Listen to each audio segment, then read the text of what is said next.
आइए आज हम सबसे पहले दुनिया में हो रही खबरों को जान लेते हैं, फिर वाक्य में आगे बढ़ेंगे। आप सभी जानते हैं कि अमेरिका और इजराइल मिलकर ईरान पर हमला कर रहे हैं। ईरान इसका विरोध कर रहा है।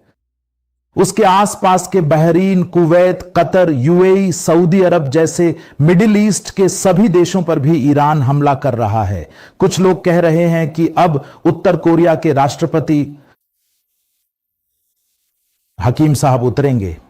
लोग कह रहे हैं कि अगर वह आ गए तो दुनिया में और भी ज्यादा उथल पुथल मच जाएगी।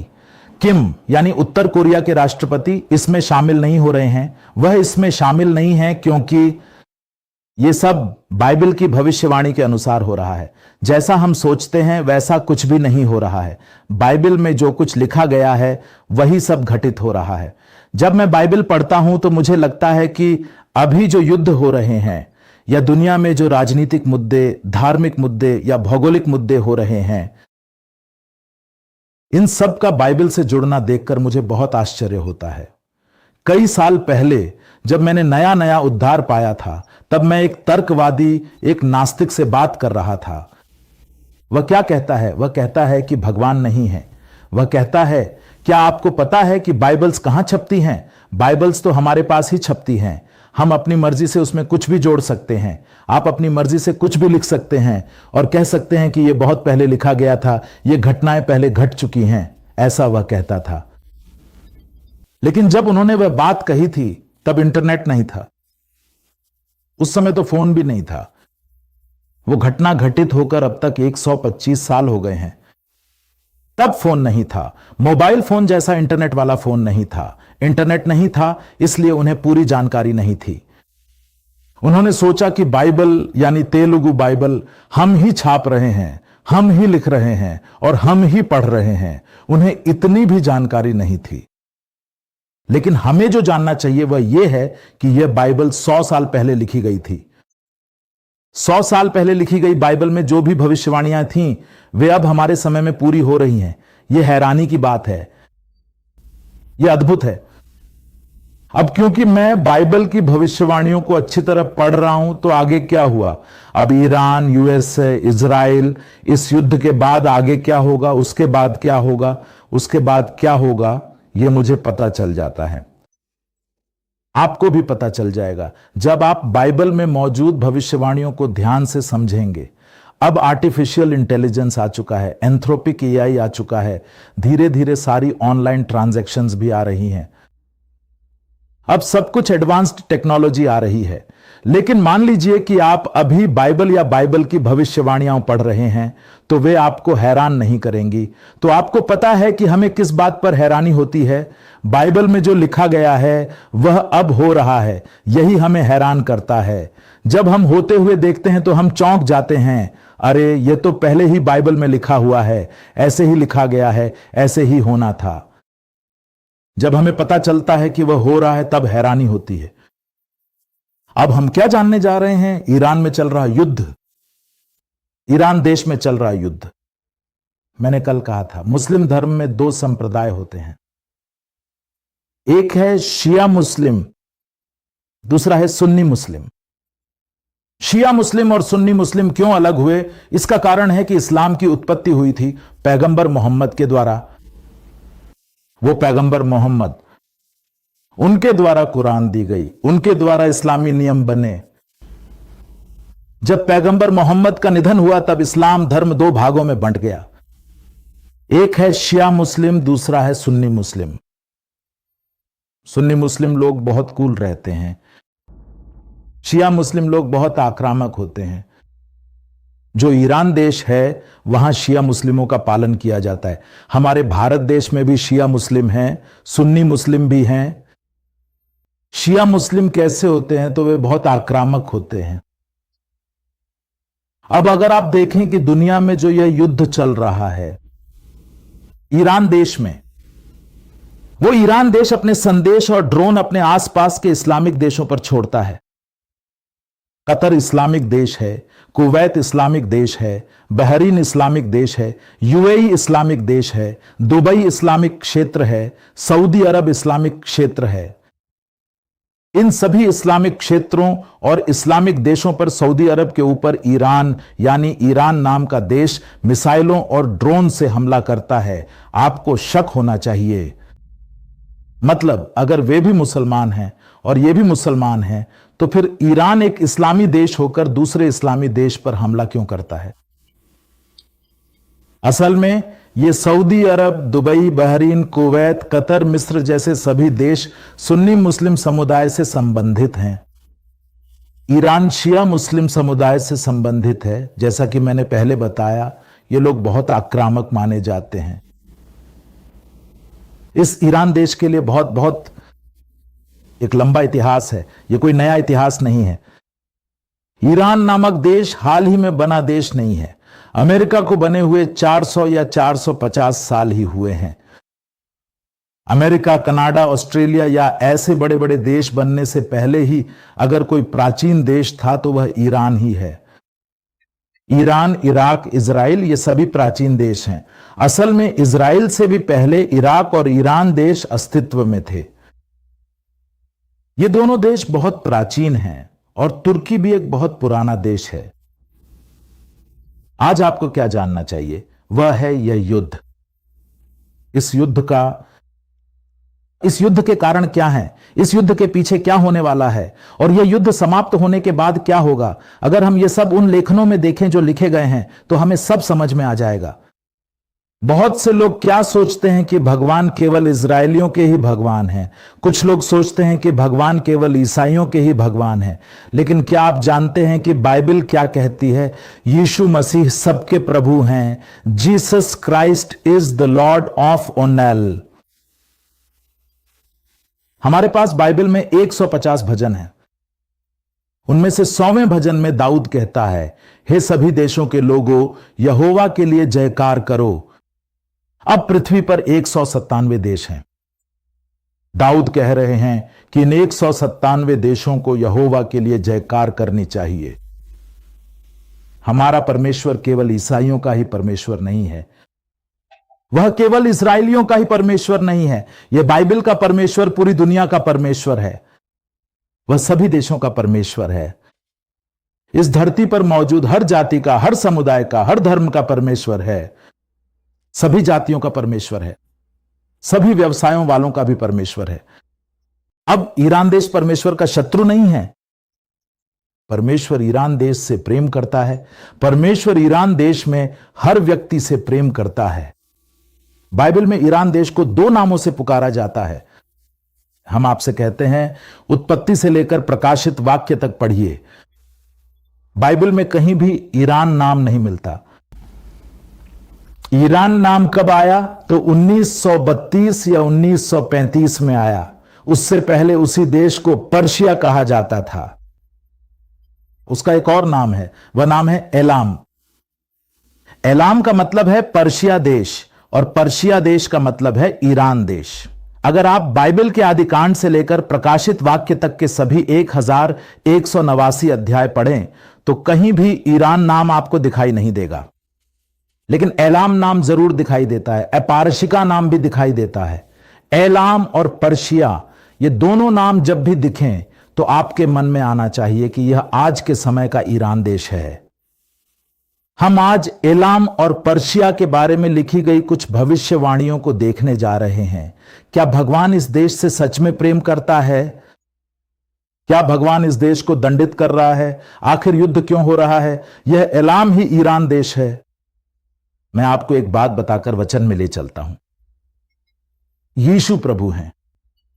पुनरुत्थान के बाद यीशु प्रभु अपने शिष्यों से पुनरुत्थान शरीर के साथ प्रकट होकर वे उनसे कहते हैं कि तुम यरूशलेम में ठहरो, मैं पिता के पास जा रहा हूं, मैं पिता से विनती करूंगा।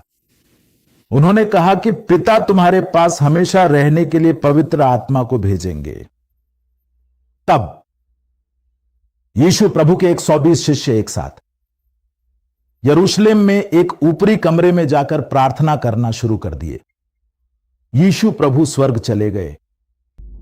ये 120 शिष्य यरूशलेम में ऊपरी कमरे में बैठकर प्रार्थना कर रहे हैं, प्रभु प्रभु प्रभु। वे प्रार्थना कर रहे हैं, पवित्र आत्मा से भर दे हे पिता, पवित्र आत्मा से भर दे हे पिता, पवित्र आत्मा से भर दे हे पिता। इस तरह उन्होंने 10 दिन तक प्रार्थना की। क्या तुम जानते हो कि 10वें दिन क्या हुआ? आकाश खुल गया, स्वर्ग से परमेश्वर का आत्मा यरूशलेम के उस ऊपरी कमरे में बहुत सामर्थ्य के साथ आया। उस दिन आग की तरह परमेश्वर का आत्मा उन 120 लोगों पर उतर आया। तब वे 120 लोग एक साथ ऊंची आवाज में हर भाषा में बोलना शुरू कर दिए।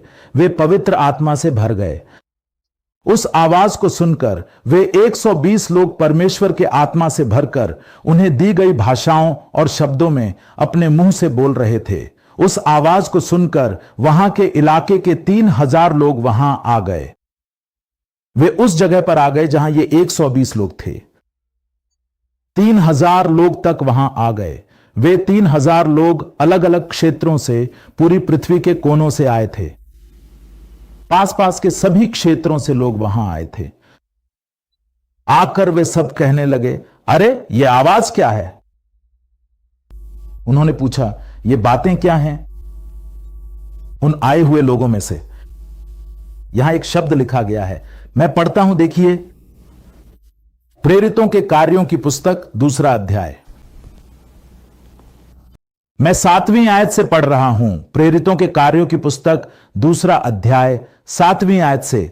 सभी लोग चकित होकर हैरान रह गए और कहने लगे, देखो ये सब जो बोल रहे हैं, क्या ये गलील के लोग नहीं हैं? हम में से हर एक अपने जन्म स्थान की भाषा में इन्हें बोलते हुए सुन रहा है। ये कैसे संभव है? इसके बाद लिखा है, देखिए, पार्थी, मादी, एलामी, मेसोपोटामिया, यहूदिया, कप्पदूकिया, पोंतुस, एशिया, फ्रिगिया, पंफूलिया, मिस्र और कुरेने के पास लीबिया के क्षेत्रों में रहने वाले लोग, रोम से आए प्रवासी, यहूदी और यहूदी धर्म में परिवर्तित लोग, क्रेती और अरबी, हम सब, ये लोग हमारी भाषाओं में परमेश्वर की कह रहे थे कि हम परमेश्वर के कार्यों का वर्णन अपनी अपनी भाषाओं में सुन रहे हैं।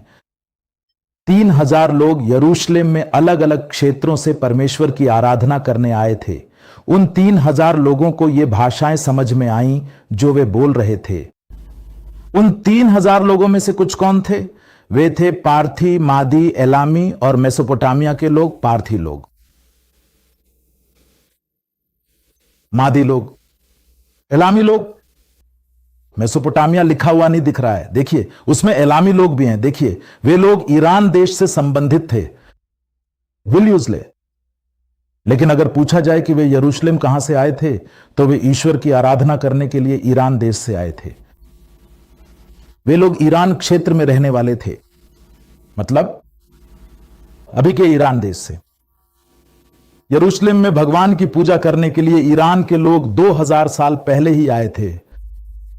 यानी वे लोग 2000 साल पहले इस्लाम धर्म नहीं था। 2000 साल पहले इस्लाम धर्म की उत्पत्ति के बाद से अब तक केवल 700 साल ही हुए हैं। लेकिन 2000 साल पहले ही एलामो नामक देश से, यानी ईरान देश से, कुछ लोग यरूशलेम आकर भगवान की पूजा किए थे। यह बाइबल में लिखा हुआ सत्य है। लेकिन क्या भगवान ने एलाम देश को त्याग दिया? यानी क्या ईरान देश को त्याग दिया? क्या इसका ईरान देश से कोई संबंध है? क्या ईरान देश का भगवान से कोई संबंध नहीं है? नहीं नहीं, जैसा कि अभी बताया गया, यीशु मसीह सबके प्रभु हैं, जैसा कि दाऊद ने कहा था। संपूर्ण देश में यहोवा के लिए जयकार करनी चाहिए। भगवान ने संसार से बहुत प्रेम किया। इसका अर्थ क्या है? इसका अर्थ है कि भगवान ने हर देश, हर जाति, हर व्यक्ति, हर समुदाय से प्रेम किया है। तो क्या उनके बारे में कोई भविष्यवाणी है? हां, है। यिर्मयाह ग्रंथ 40वां 9वां अध्याय, मैं 34वीं आयत से पढ़ रहा हूं। देखिए, यिर्मयाह ग्रंथ 40वां 9वां अध्याय 34वीं आयत से मैं पढ़ रहा हूं। यहूदा के राजा सिदकिय्याह के राज्य के प्रारंभ में यहोवा का वचन भविष्यवक्ता यिर्मयाह को प्रकट हुआ और एलाम के विषय में इस प्रकार कहा, सेनाओं के प्रभु यहोवा यूं कहता है, मैं एलाम के गढ़ को, ईरान के बल के गढ़ को तोड़ डालूंगा। मैं एलाम पर चारों दिशाओं से चारों हवाएं चलाऊंगा और उन चारों हवाओं से एलाम के निर्वासितों को तितर बितर कर दूंगा। ऐसा कोई देश नहीं होगा जहां वे न पहुंचे, और मैं उनके शत्रुओं के सामने, उन सब के सामने जो उनके प्राण के पीछे पड़े हैं, एलामियों को भयभीत कर दूंगा। मैं अपने क्रोध की ज्वाला से उन पर विपत्ति ले आऊंगा। जब तक मैं उन्हें पूरी तरह नष्ट न कर दूं, तब तक मैं उनके पीछे तलवार भेजता रहूंगा। यही यहोवा का वचन है। मैं अपना सिंहासन वहीं स्थापित करूंगा और एलाम में से राजा और अधिकारियों को नष्ट कर दूंगा। यही यहोवा का वचन है। लेकिन समय के अंत में मैं एलाम के बंधुआ बन गए लोगों को फिर से वापस ले आऊंगा। यही यहोवा का वचन है। आंद्राइडी। इसका अर्थ क्या है? यिर्मयाह ग्रंथ लिखा गया था। इसको लिखे हुए 2600 साल हो गए हैं। इन 2600 साल पहले ईरान देश को एलाम कहा जाता था। इस एलाम देश को भगवान ने दंड दूंगा कहा था। उनके द्वारा किए गए पापों के कारण, उनकी बगावत के कारण और उनके घमंड के कारण भगवान उन्हें दंडित कर रहे हैं। भगवान ने कहा कि मैं उन्हें सभी दिशाओं में, यानी दुनिया के जितने भी देश हैं, उन सभी देशों में तितर बितर कर दूंगा। इसके बाद क्या कहा गया? उन्हें तितर बितर करके, दंडित करके और उन्हें सुधारने के बाद भगवान ने अंत में एक वादा किया। क्या आप जानते हैं कि ईरानियों के लिए वह वादा क्या है? 29वां श्लोक देखिए। यिर्मयाह ग्रंथ अध्याय 49 श्लोक 29। इसमें लिखा है कालांत, यानी अंग्रेजी में इन द लेटर डेज, अंत के दिनों में। अर्थात अंत के दिनों में ईरान के लोग तितर बितर हो जाएंगे। वे पृथ्वी के चारों दिशाओं में बिखर जाएंगे। बिखर जाने के बाद भगवान उनसे क्या कह रहे हैं? वह यह है कि डरना मत, मैं तुम्हें फिर से क्या करूंगा? इकट्ठा करूंगा। कब? इन अंतिम दिनों में, बाद के दिनों में, अर्थात अंत के दिनों में। देखो, मैं फिर से पढ़ रहा हूं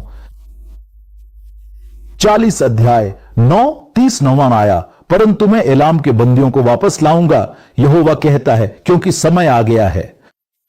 भगवान उन्हें फिर से इकट्ठा करने वाले हैं। यह भविष्यवाणी पहले ही पूरी हो चुकी है, यह फिर से पूरी होने वाली है। मैंने कल ही कहा था ना, पूरीम का त्योहार पहले ही पूरा हो चुका है। यह कब पूरा हुआ?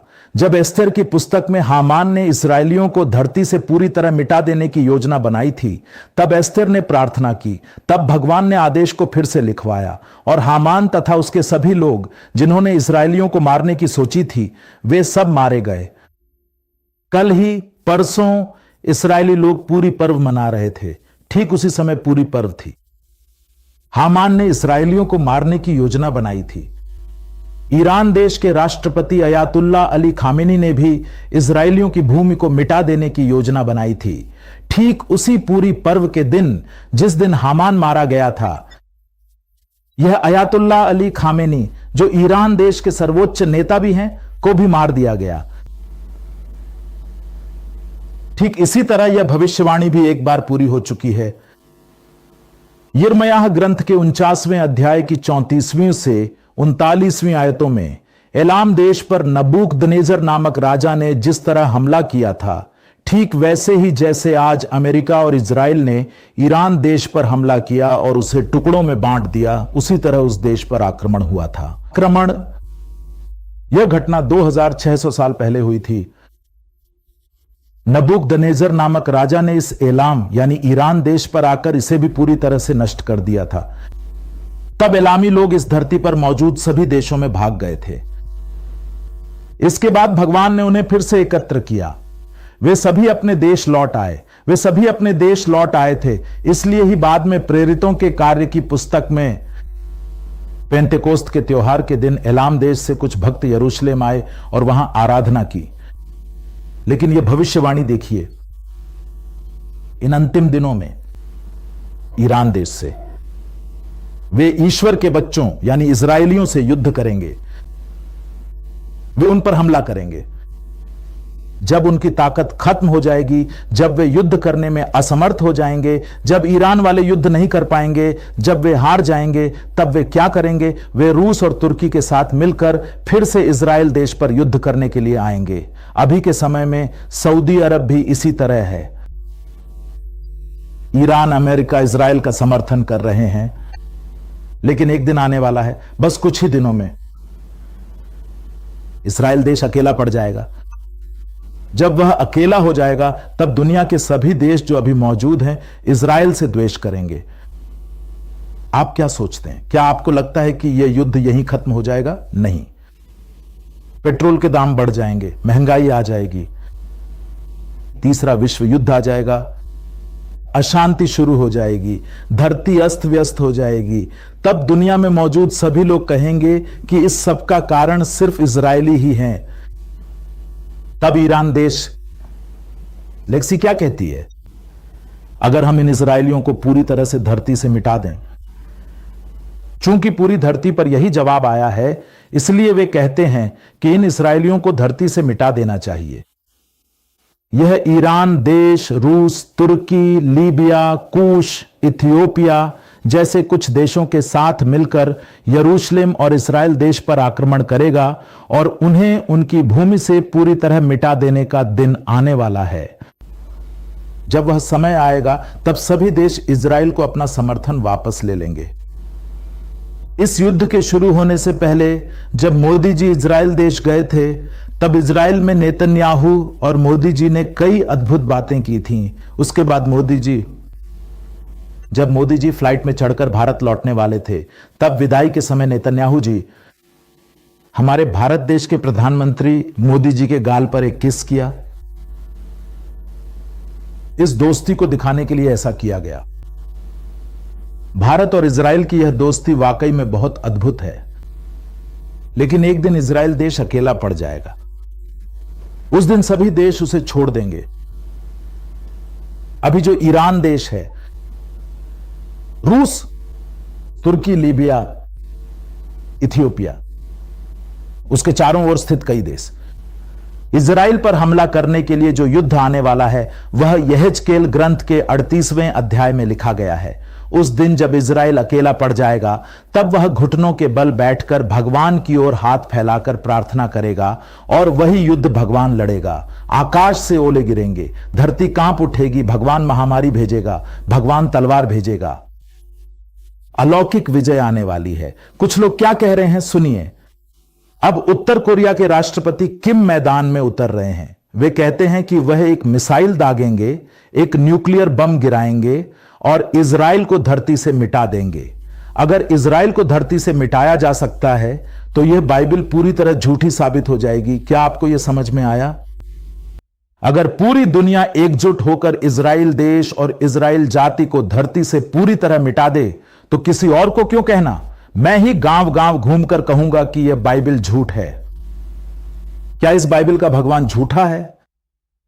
क्योंकि जो इजराइल देश की रक्षा करता है वह न तो झपकी लेता है न ही सोता है। उसे नष्ट करना, उसे मिटा देना या उसे उसकी धरती से पूरी तरह हटा देना किसी के बस की बात नहीं है। कोई भी न्यूक्लियर हथियार उस पर असर नहीं करेगा। उस देश के खिलाफ उठाया गया कोई भी हथियार सफल नहीं होगा।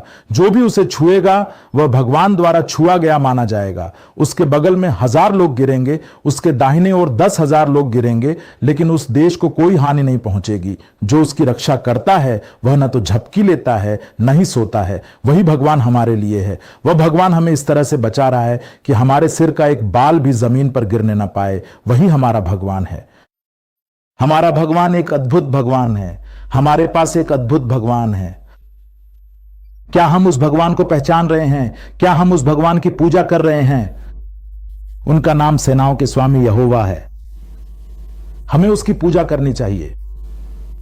जब हम अपना जीवन उस भगवान को समर्पित करते हैं तो उसकी अलौकिक सुरक्षा हमारे ऊपर बनी रहती है। अंत समय में हमें उसके साथ चलना सीखना चाहिए। ऐसी कृपा पवित्र आत्मा परमेश्वर हम सभी पर करें।